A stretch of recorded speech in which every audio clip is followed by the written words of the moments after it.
दोस्तों नमस्कार, मैं राम सूरत यादव। आज पूरे देश में 2024 के चुनाव को लेकर के सत्ता पक्ष एवं विपक्ष की तरफ से सारे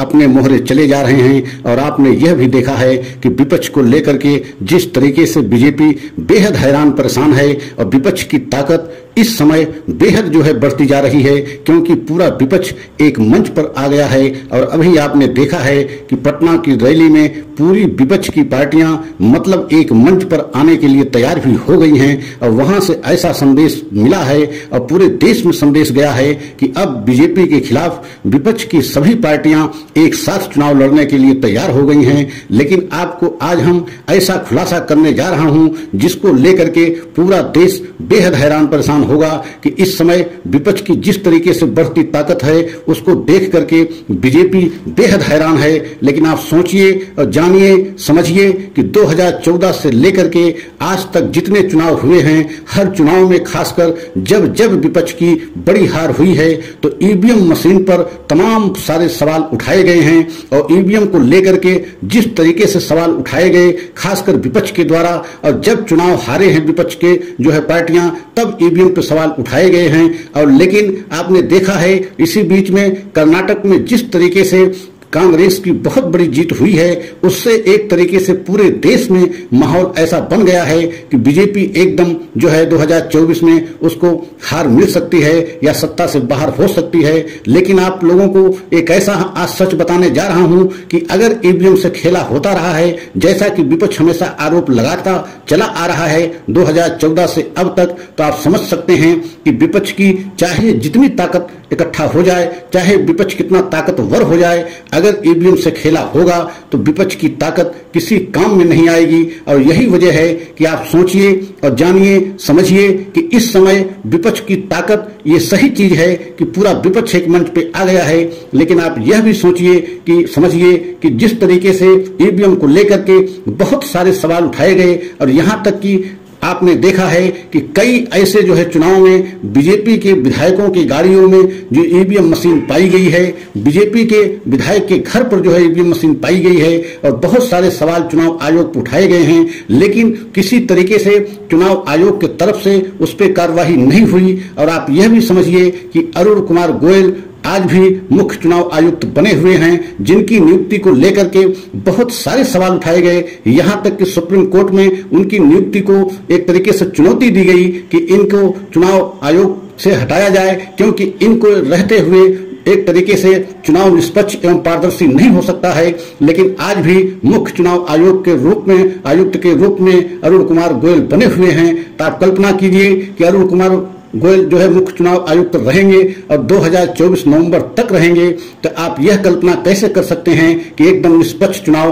हो जाएगा। और यही वजह है कि मोदी जी का एक तरीके से अगर जैसे उनके ऊपर आरोप लगाया जाता रहा खासकर विपक्ष की तरफ से कि ईवीएम में गड़बड़ी करा करके मोदी जी चुनाव 2014 से जीतते रहे, और आपने गुजरात का चुनाव देखा था कि वहां का माहौल एकदम अलग दिख रहा था कि गुजरात में इस बार बीजेपी की हार होगी। लेकिन आप कल्पना कीजिए कि इस बार गुजरात की सबसे बड़ी जीत हुई थी, और वहां के चुनाव को लेकर के सड़क से संसद तक ईवीएम में गड़बड़ी कराने का मुद्दा उठा था। लेकिन आप कल्पना कीजिए कि वह मुद्दा तो उठा था, लेकिन किसी प्रकार की उस पर कार्रवाई नहीं हुई, और धीरे धीरे मामला शांत हो गया। तो आप क्या समझ रहे हैं कि ईवीएम में अगर गड़बड़ी कराई जा सकती है या ईवीएम से गड़बड़ी हो सकती है, तो विपक्ष की कितनी भी ताकत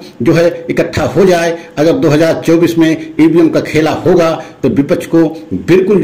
जीत नहीं मिल सकती। और आपने यह भी देखा है कि इस समय पूरे देश में एक तरीके से ऐसा माहौल बन रहा है, और खासकर कर्नाटक के चुनाव से, क्योंकि कर्नाटक में चुनाव में कांग्रेस को बहुत बड़ी जीत मिली, और एक तरीके से बीजेपी अपनी पूरी ताकत झोंक दिया था। प्रधानमंत्री एक तरीके से अपने नाम पे वोट मांगे थे, लेकिन उसके बावजूद वहां बीजेपी की बहुत बड़ी हार हुई थी। और आज पूरे देश में एक तरीके से चर्चा का संदेश जा रहा है, और यही पूरे देश में चर्चा हो रही है कि आने वाले समय में बीजेपी को बहुत बड़ी मुश्किलों का सामना करना पड़ेगा, और बीजेपी को तीसरी बार सत्ता में आना एक तरीके से मुश्किल दिख रहा है। लेकिन आप यह क्यों भूल रहे हैं कि अगर जिस तरीके से विपक्ष की तरफ से यह आरोप लगाया जाता रहा कि अब ईवीएम में गड़बड़ी करा करके बीजेपी जीत रही है चुनाव, तो क्या 2024 में अगर ईवीएम में गड़बड़ी हुई या ईवीएम में खेला हुआ तो विपक्ष चुनाव कैसे जीत सकता है? या तो इसमें सच्चाई नहीं है कि ईवीएम में गड़बड़ी करा करके बीजेपी जीतती रही। अगर इसमें सच्चाई है तो यह भी सच है कि विपक्ष को चुनाव जीतना एकदम संभव नहीं है। और आज तक आपने देखा है कि इस समय ईवीएम को लेकर के एकदम मामला पूरे देश में शांत है। और यही अगर स्थिति रही तो 2024 में जब इतनी ताकत होने के बाद भी विपक्ष हारेगा तो फिर वही जो है राग अलापना शुरू कर देगा कि ईवीएम की गड़बड़ी से एक तरीके से प्रधानमंत्री मोदी जी तीसरी बार भी चुनाव जीत लिया। लेकिन विपक्ष इस समय ईवीएम के मुद्दे को एकदम ठंडे बस्ते में डाल दिया है, जबकि विपक्ष को चाहिए कि ईवीएम को लेकर के कोई ठोस कदम उठाना चाहिए। जिस तरीके से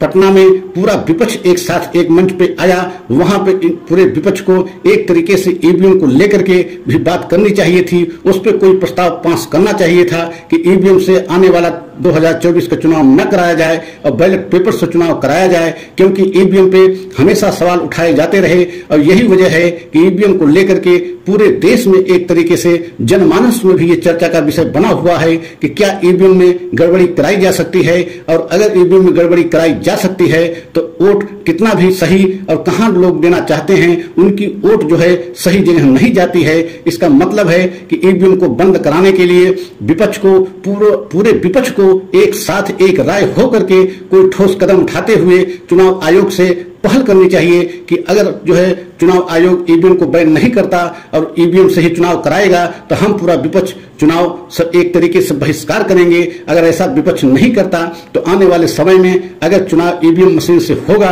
और उसमें कोई खेला हुआ तो विपक्ष फिर एक बार सड़क से लेकर के संसद तक हंगामा करना शुरू कर देगा। लेकिन अभी समय रहते ईवीएम को लेकर के विपक्ष की तरफ से कोई ठोस कदम नहीं उठाया जा रहा है। ईवीएम को बैन करने के लिए कोई ठोस कदम नहीं उठाया जा रहा है, सिर्फ ताकत जो है इकट्ठा की जा रही है। और अगर ईवीएम में खेला होता है तो एक तरीके से विपक्ष की कितनी भी बड़ी ताकत बना ली जाए वह ताकत किसी काम नहीं आएगी, क्योंकि अगर ईवीएम से खेला होगा तो ताकत बेकार हो जाएगी। और यही वजह है कि आप देख रहे हैं कि इस समय पूरे देश में यही चर्चा का विषय चल रहा है। और यही वजह है कि बीजेपी बेहद हैरान परेशान है, क्योंकि बीजेपी देख भी रही है कि पूरे देश में विपक्ष की पार्टियां सब एक मंच पे आ रही हैं और इससे बीजेपी की एक तरीके से मुश्किल बढ़ती जा रही है। तो क्या बीजेपी के पास या प्रधानमंत्री मोदी जी के पास आखिरी प्लान और आखिरी जो है मास्टर स्ट्रोक यही बचा हुआ है कि ईवीएम के खेला करा करके ईवीएम के खेला के बल पर ही 2024 का चुनाव जीता जा सकता है। और अगर ऐसा संभव है तो आप समझ सकते हैं कि विपक्ष को सफलता 2024 में किसी कीमत पर नहीं मिल सकती है, क्योंकि विपक्ष का ही आरोप हमेशा ये रहा जब विपक्ष चुनाव हारा है और जहां जहां चुनाव हारा है तो विपक्ष यही आरोप लगाता रहा कि एक तरीके से प्रधानमंत्री मोदी जी और बीजेपी ईवीएम में गड़बड़ी करा करके चुनाव जीतती रही है। और इस समय ईवीएम को लेकर के विपक्ष एकदम शांत है। और कल जब 2024 में चुनाव होगा और चुनाव में बीजेपी जो है तीसरी बार अगर चुनाव जीतती है, सत्ता में आती है, तो यही विपक्ष जो है सड़क से लेकर के संसद तक हंगामा करेगा। तो इसका मतलब है कि विपक्ष जो है ईवीएम मुद्दे को एकदम ठंडे बस्ते में क्यों डाल दिया है। विपक्ष को चाहिए कि उसको लेकर के कोई ठोस कदम उठाए, चुनाव आयोग में जाकर के पहल करनी चाहिए और ईवीएम बैन कराने के लिए पूरा विपक्ष एक मंच पे जिस तरीके से आया है, ईवीएम को लेकर के भी एक मंच पे आए और अपनी बात कहे, ईवीएम को बैन कराए और बैलेट पेपर से 2024 के चुनाव कराने के लिए पूरी ताकत अपनी लगा दे। अगर ऐसा नहीं विपक्ष करता तो इसका मतलब है या तो विपक्ष आरोप जो अब तक लगाता रहा वह एकदम झूठा आरोप लगाता रहा, और अगर सही आरोप विपक्ष लगाता रहा तो विपक्ष को चाहिए कि सबसे पहले जो है ईवीएम बैन कराने के लिए उसको पूरी ताकत पूरी विपक्ष के साथ अपनी ताकत झोंकनी चाहिए। वह चाहे जो है चुनाव आयोग से बैन कराए या सुप्रीम कोर्ट से बैन कराए। अगर बैन नहीं कराता है और चुनाव ऐसे जो है ईवीएम मशीन से होगा तो आप समझ सकते हैं कि कुछ न कुछ खेला 2024 में होगा। और हमारा सच अगर आप सभी देशवासियों को अच्छा लगा हो तो लाइक सब्सक्राइब करें और कमेंट के द्वारा अपनी राय दें। अगले सच की प्रतीक्षा करें। जय हिंद, जय भारत।